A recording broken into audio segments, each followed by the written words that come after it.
Hello students, welcome back to my channel.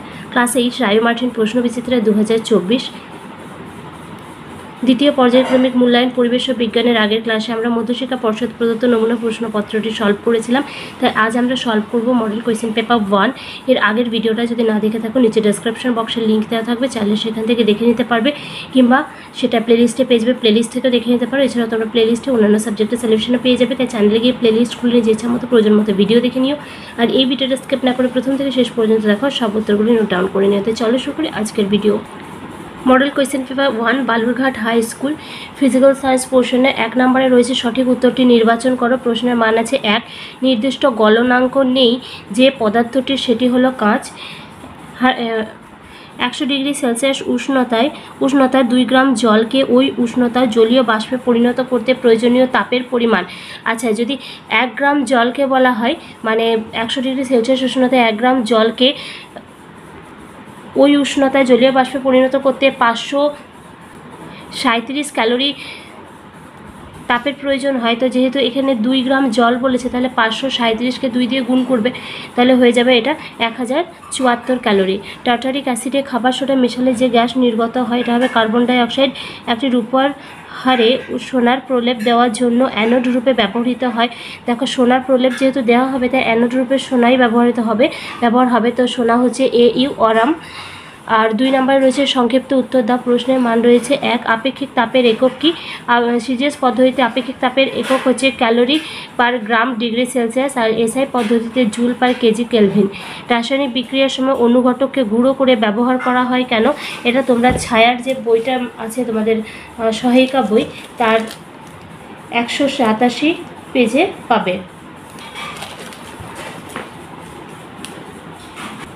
লিখবে কঠিন অনুঘটককে ভেঙে সূক্ষ্ম গুঁড়ো বা সূক্ষ্ম চূর্ণে পরিণত করলে তার পৃষ্ঠতলের ক্ষেত্রফল বৃদ্ধি পায়। ফলে বিক্রিয়ক পদার্থের পরমাণু বা অণু বা আয়নগুলি বেশি সংখ্যক অনুঘটকের অণুর সংস্পর্শে আসে। এর ফলে বেশি সংখ্যক পরমাণু বা অণু বা আয়ন বিক্রিয়া করার সুযোগ পায় ও দ্রুত বিক্রিয়া ঘটে।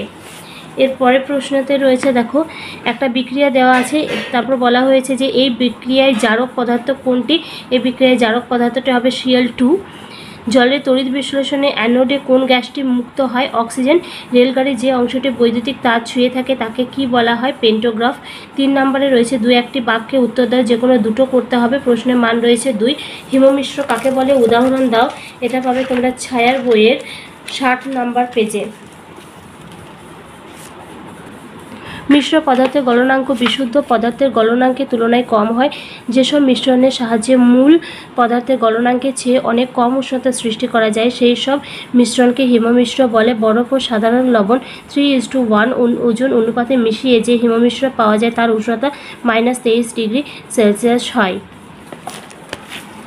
নেক্সট রয়েছে 2 নম্বরে, লোহাতে মরচে পড়ার প্রক্রিয়ায় জারণ ও বিজারণ উভয়ই ঘটে, বুঝিয়ে দাও। এটা পাবে তোমরা রায়ো মার্টিনের 225 নম্বর পৃষ্ঠাতে। লিখবে লোহাকে আর্দ্র বাতাসে ফেলে রাখলে তার উপর লালচে বাদামি বর্ণের আস্তরণ বা মরচে পড়ে, অর্থাৎ এটি প্রাকৃতিকভাবেই ঘটে। মরচে হলো জলযুক্ত ফেরিক অক্সাইড। মরচে পড়ার সময় লোহার জারণ ঘটে প্রথমে এটি ফেরাস আয়নে ও পরে ফেরিক আয়নে পরিণত হয়। জারণ বিজারণ বিক্রিয়া সবসময় একই সঙ্গে ঘটে, এক্ষেত্রে 2টি বিজারণ বিক্রিয়া ঘটে। 1 নম্বর লিখবে জলের হাইড্রোজেন আয়নের বিজারণ ঘটে হাইড্রোজেন গ্যাস উৎপন্ন হয়। 2 নম্বর অক্সিজেন গ্যাসের বিজারণ ঘটে জল উৎপন্ন হয়। এভাবে লোহায় মরচে পড়ে ও লোহা ক্ষয়ে গিয়ে ব্যবহারের অনুপযোগী হয়ে ওঠে। তাই লোহায় মরচে ধরা একটি অবাঞ্ছিত বিজারণ প্রক্রিয়া। পরের প্রশ্নতে রয়েছে 3 নম্বরে, পারদ কি তড়িৎ বিশ্লেষ্য পদার্থ? কারণ দাও। তো এটা আছে রায়ো মার্টিনের 245 নম্বর পৃষ্ঠাতে। লিখবে পারদ একটি মৌলিক পদার্থ, এটি তরল ধাতু, তাই তাপ ও তড়িতের সুপরিবাহী। পারদ তার মধ্যস্থ মুক্ত ইলেকট্রনের সাহায্যে তড়িৎ পরিবহন করে। এটি তরল অবস্থায় থাকলেও আয়নে বিয়োজিত হয় না এবং তড়িৎ পরিবহনের ফলে এর কোনো রাসায়নিক পরিবর্তন ঘটে না, শুধু উষ্ণতা বাড়ে। তাই পারদ তরল অবস্থায় তড়িৎ পরিবহন করলেও এটি তড়িৎ বিশ্লেষ্য নয়। 4 নম্বরে রয়েছে নিচের প্রশ্নগুলির উত্তর দাও, যে কোনো দুটি করতে হবে। প্রশ্নের মান রয়েছে 3। সে প্রথমে রয়েছে দেখো তাপগ্রাহী রাসায়নিক পরিবর্তন, প্রতিস্থাপন বিক্রিয়া আর তাপমোচী রাসায়নিক পরিবর্তনের উদাহরণ বলেছে। তো প্রথমে তাপগ্রাহী রাসায়নিক পরিবর্তনটা দেখো তোমরা রায়ো মার্টিনের পাবে 214 নম্বর পৃষ্ঠাতে, ছায়ার বইতে পাবে 192 নম্বর পৃষ্ঠাতে, আর এটা তোমরা টেক্সট বুকেও পেয়ে যাবে, টেক্সট বুকের সম্ভবত 103 নম্বর পৃষ্ঠাতে আছে। আমি ছায়ার বইটা থেকে দেখাচ্ছি। পোড়াচুন ও জলের বিক্রিয়ায় কলিচুন উৎপন্ন হয় এবং প্রচুর তাপ নির্গত হয়, ফলে জল টকবক করে ফুটে বাষ্পে পরিণত হতে থাকে। এই সমীকরণটা দিয়ে দেবে। আর এটা হলো তাপমোচী, আর একটা কি তাপগ্রাহী। তাপগ্রাহীটা পাবে তোমরা ওই পেজটারই শেষের দিকে। চুনা পাথরকে উত্তপ্ত করে পোড়াচুন তৈরি করা একটি তাপগ্রাহী রাসায়নিক পরিবর্তন। তো এখানে যে বিক্রিয়াটা রয়েছে সেই বিক্রিয়াটা দিয়ে দেবে। আর প্রতিস্থাপন যে বিক্রিয়াটা বলা হয়েছে, প্রতিস্থাপন বিক্রিয়াটা লিখবে Fe+Cu_SO4। এটা বিক্রিয়া করে হবে FeSO4+Cu। লিখবে আয়রনের সঙ্গে কপার সালফেটের বিক্রিয়ায় ফেরাস সালফেট ও কপার উৎপন্ন হয়। এবার গেল অথবা। অথবা দিয়ে যে একটা বিক্রিয়া দেওয়া আছে, বলা হয়েছে প্রদত্ত বিক্রিয়াটি জারণ বিজারণ প্রক্রিয়া, তা ইলেকট্রনীয় তত্ত্ব অনুসারে বুঝিয়ে দাও। এটা পাবে তোমরা তোমাদের টেক্সট বুকের 105 নম্বর পৃষ্ঠাতে। আচ্ছা, তাপমোচী যে বিক্রিয়ার উদাহরণটা বললাম সেটা তোমরা 98 পেজে পাবে। এই যে এটা হচ্ছে তাপমোচী বিক্রিয়ার উদাহরণ, আর এইদিকে তোমরা তাপগ্রাহীর এটা পেয়ে যাবে, মানে উদাহরণটা সেটা টেক্সট বুকে পেয়ে যাবে। যদি তোমার কাছে রেফারেন্স না থাকে তো টেক্সট থেকে লিখে নিতে পারো। আর যেটা পাবে তোমরা 105 নাম্বার পেজে অথবার উত্তরটা, এখান থেকে লিখবে হলুদ রঙের ফেরিক ক্লোরাইড দ্রবণে বর্ণহীন স্ট্যানাস ক্লোরাইড দ্রবণ যোগ করলে খুব ফিকে সবুজ রঙের ফেরাস ক্লোরাইড দ্রবণ উৎপন্ন হয়, একই সঙ্গে স্ট্যানিক ক্লোরাইড উৎপন্ন হয়। বিক্রিয়াটা দিয়ে দেবে। আর তারপর লিখবে এই বিক্রিয়াটিতে শুধু ধনাত্মক আধানযুক্ত আয়নগুলোরই আধানের পরিবর্তন ঘটে, তাই বিক্রিয়াটিকে যদি নিচের মতো করে লেখা যায় বলে নিচে এই যে বিক্রিয়াটা রয়েছে সেই বিক্রিয়াটা দিয়ে দেবে। এরপরে পেজে যাবে, পরের পেজে লিখবে যে তাহলে এই বিক্রিয়ায় ফেরিক আয়ন একটা ইলেকট্রন গ্রহণ করে ফেরাস আয়নে পরিণত হয়েছে, অর্থাৎ ফেরিক আয়নের বিজারণ ঘটেছে বলে বিক্রিয়াটা দেবে। লিখবে স্ট্যানাস আয়ন আবার স্ট্যানাস আয়ন দুটো ইলেকট্রন ত্যাগ করে স্ট্যানিক আয়নে পরিণত হয়েছে, তাই এই বিক্রিয়ায় স্ট্যানাস আয়নের জারণ ঘটেছে। দিয়ে আবার নিচের যে বিক্রিয়াটা রয়েছে সেটা দেবে। এরপর 2 নম্বরে রয়েছে মৃদু ও তীব্র তড়িৎ বিশ্লেষ্য পদার্থের একটি করে উদাহরণ দাও। এটা পাবে তোমরা টেক্সট বুকের 112 নম্বর পৃষ্ঠাতে।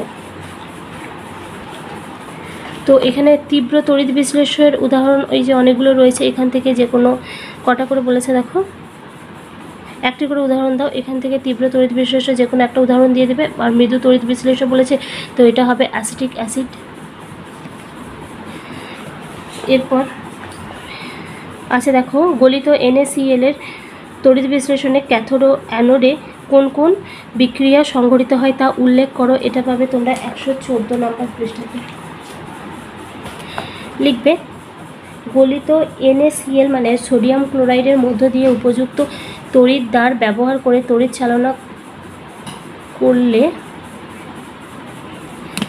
লিখবে গলিত NaCl মানে সোডিয়াম ক্লোরাইডের মধ্য দিয়ে উপযুক্ত তড়িৎদ্বার ব্যবহার করে তড়িৎ চালনা করলে সোডিয়াম ক্লোরাইড থেকে উৎপন্ন সোডিয়াম আয়ন ও ক্লোরাইড আয়নগুলি যথাক্রমে ক্যাথোড ও অ্যানোডের দিকে এগোবে, তারপর তড়িৎদ্বারের সংস্পর্শে এসে মৌলরূপে যুক্ত হবে। ক্যাথোডে ঘটা বিক্রিয়া দিয়ে বিক্রিয়াটা দেবে। এরপরে অ্যানোডে ঘটা বিক্রিয়াটা দিয়ে দেবে, তাহলে হয়ে যাবে। এরপরে রয়েছে দেখো বজ্রপাতের সময় তোমার কি কি করা উচিত বলে মনে হয়। লিখবে 1 নম্বর দিয়ে বজ্রপাত সহ বৃষ্টি বা আকাশে বজ্রগর্ভ মেঘের উপস্থিতি থাকাকালীন কোনো অবস্থায় কোনো ফাঁকা স্থানে নিরাপদ নয়, সুতরাং খোলা গাড়ি, মোটরবাইক, ট্রাক্টর, যন্ত্রপাতিবাহী ট্রেলার ইত্যাদির মধ্যে অবস্থান করা এক্ষেত্রে একেবারে উচিত নয়। বা যেহেতু বলেছে কি কি করা উচিত, মানে লিখবে এর যন্ত্রপাতি, ট্রেলার ইত্যাদির মধ্যে অবস্থান না করাই উচিত, এরকমভাবে প্রশ্নের সঙ্গে মিলিয়ে উত্তরটা লিখবে। আর 2 নাম্বারটা বলছি না, মানে যেহেতু 2 নাম্বার আছে সেই জন্য 4টে পয়েন্ট খুব বেশি হলে দেবে, তার বেশি দেওয়ার একদমই দরকার নেই। কোনো কারণে জঙ্গলে গাছপালা ঘেরা স্থানে থাকতে বাধ্য হলে নিচু গাছের আশপাশে আশ্রয় নিলে তা অধিকতর নিরাপদ হয়, কারণ নিচু গাছপালাগুলির বজ্রাহত হওয়ার সম্ভাবনা অপেক্ষাকৃত কম থাকে। লিখবে খোলা জায়গায় থাকা অবস্থায় আকাশে বিদ্যুতের ঝলক দেখলে অথবা বজ্রনাদ শোনা মাত্রই নিরাপদ স্থান যেমন বাড়ি দরজা জানালা বন্ধ থাকা যানবাহনের আশ্রয় থেকে সরে যাওয়া আবশ্যক। উন্মুক্ত ধাতব পাইপ বিদ্যুৎবাহী তারের খুঁটি বা কাঠামো ইত্যাদি স্পর্শ করা বিপজ্জনক। বৈদ্যুতিক বাতি জ্বালিয়ে রাখা নিরাপদ। এর পরের প্রশ্ন রয়েছে বজ্রপাতের সময় মেঘে মেঘে ঘর্ষণের ফলে স্থির তড়িৎ উৎপন্ন হয় কি? এটা আছে 327 নম্বর পৃষ্ঠাতে রায় মার্টিনের। লিখবে বজ্রপাতের সময় মেঘে মেঘে ঘর্ষণে স্থির তড়িৎ উৎপন্ন হয় না, কারণ ঘর্ষণে কেবলমাত্র দুটি ভিন্ন পদার্থের তৈরি বস্তুর ঘর্ষণে স্থির তড়িৎ উৎপন্ন হয়। লাইফ সায়েন্স পোর্শনে রয়েছে 1 নম্বরে সঠিক উত্তরটি নির্বাচন করো। প্রশ্নের মান 1, ডেঙ্গি জ্বরে প্রদত্ত কোনটির সংখ্যা কমে যায়? অনুচক্রিকা। প্রদত্ত কোনটি রবি ফসল? গম হচ্ছে রবি ফসল। শূন্যস্থান পূরণ করো। প্রশ্নের মান 1, চায়ে উপস্থিত পলিফেনল রক্তে কোলেস্টেরলের মাত্রা কমাতে সাহায্য করে। এপিআরি কি? এপিআরিতে পেয়ে যাবে তোমাদের টেক্সট বুকের 221 নম্বর পৃষ্ঠাতে, আর রায়ো মার্টিনের এটা আছে 471 নম্বর পৃষ্ঠাতে। তো আমি রায়ো মার্টিন থেকেই বলছি, তোমরা টেক্সট বুক থেকেও লিখতে পারো। মৌমাছি পালন করার জন্য প্রাকৃতিক ও কৃত্রিমভাবে তৈরি যে জায়গায় মৌমাছিদের থাকার ব্যবস্থা করা হয় তাকে এপিয়ারি বা মধুমক্ষীশালা বলে। এর পরের প্রশ্নতে রয়েছে 3 নম্বরে 3-4টি বাক্যে উত্তর দাও, যে কোনো একটি করতে হবে। প্রশ্নের মান 3, মিশ্র চাষের উপযোগিতা কি? এটা ছায়ার বইয়ের 432 নম্বর পৃষ্ঠাতে আছে। মিশ্র মাছ চাষের সুবিধাগুলি হলো একই পুকুরে রুই, কাতলা ও মৃগেল মাছ চাষ করা যায়। আর 2 নম্বর, এই মাছগুলি পুকুরের জলের ভিন্ন ভিন্ন স্তরে বাস করে এবং সেখান থেকে খাবার সংগ্রহ করে। কাতলা মাছ জলের উপরের স্তর থেকে, রুই মাছ জলের মাঝের স্তর থেকে এবং মৃগেল মাছ জলের নিচের স্তর থেকে খাবার সংগ্রহ করে। তাই এদের একসঙ্গে চাষ করলে খাবার ও থাকার জায়গা নিয়ে কোনো প্রতিদ্বন্দ্বিতা হয় না, ফলে মাছ খুব তাড়াতাড়ি বাড়ে। 3 নম্বর, এই পদ্ধতিতে মাছ চাষ ব্যবসায়িক দিক থেকে খুবই লাভজনক। মুরগির একটি টেবিল ব্রিডের উদাহরণ দাও। এটা আছে টেক্সটের 225 নম্বর পৃষ্ঠাতে। তো টেবিল ব্রিড বলা হয় মাংস উৎপাদনকারী জাত যে মুরগিগুলো রয়েছে সেগুলি, যেমন এরা কী করে যে বছরে অধিক সময়ে মাংস উৎপন্ন অধিক পরিমাণে মাংস উৎপন্ন করে, তাই শুধু মাংসের জন্য এদেরকে পালন করা হয়। শুধুমাত্র যেহেতু উদাহরণ বলেছে তাই উদাহরণ এই যে রয়েছে আসিল, চিটাগং, ব্রাহ্মা, কোচিন, এই 4টি উদাহরণ দেওয়া আছে। আর যেহেতু এখানে একটা টেবিল ব্রিডের উদাহরণ বলেছে না, যে কোনো একটা লিখে দেবে। জৈব সার ও অজৈব সারের মধ্যে পার্থক্য লেখা আছে ছায়ার বইয়ের 410 নম্বর পৃষ্ঠাতে। 2 নম্বরের জন্য খুব বেশি হলে 4টে পয়েন্ট লিখতে হবে। অজৈব সার ও জৈব সারের মধ্যে পার্থক্যগুলি হলো বিষয়, অজৈব সার, জৈব সার। তো বিষয়ে প্রথমে লিখবে প্রস্তুতি। অজৈব সার কারখানায় বিভিন্ন অজৈব লবণ থেকে রাসায়নিক সার উপায়ে অজৈব সার প্রস্তুত করা হয়। জৈব সার মৃত উদ্ভিদ আর প্রাণীদের বর্জ্য পচিয়ে জৈব সার প্রস্তুত করা হয়। পুষ্টি উপাদানের উপস্থিতি, নাইট্রোজেন, ফসফরাস, পটাশিয়াম প্রভৃতি বেশি মাত্রায় থাকে। নাইট্রোজেন, ফসফরাস, পটাশিয়াম প্রভৃতি তুলনামূলকভাবে কম থাকে। জল ধারণ ক্ষমতা, মাটির জল ধারণ ক্ষমতা বাড়ায় না, মাটির জল ধারণ ক্ষমতা বাড়ায়। মাটির রন্ধ্রের পরিমাণ বৃদ্ধি করে না, ফলে গ্যাসীয় আদান প্রদানের ভূমিকা নেই। মাটির রন্ধ্রের পরিমাণ বৃদ্ধি করে, ফলে গ্যাসীয় আদান প্রদান ভালো হয়। আর শেষ প্রশ্ন রয়েছে চাষের জমির একটি আগাছার নাম লেখো। এটা হবে পার্থেনিয়াম। তো এটাই ছিল এই পেপারটা সলিউশন। যদি ভালো লেগেছে তো প্লিজ লাইক করো, কমেন্টস করো, বন্ধুদের সঙ্গে শেয়ার করে দিও। নতুন হয়ে থাকলে চ্যানেলটি সাবস্ক্রাইব করে রেখে পাশে থাকা বেল নোটিফিকেশন অন করে দিও, যাতে নেক্সট ভিডিও সবার আগে তোমার কাছে পৌঁছে যায়।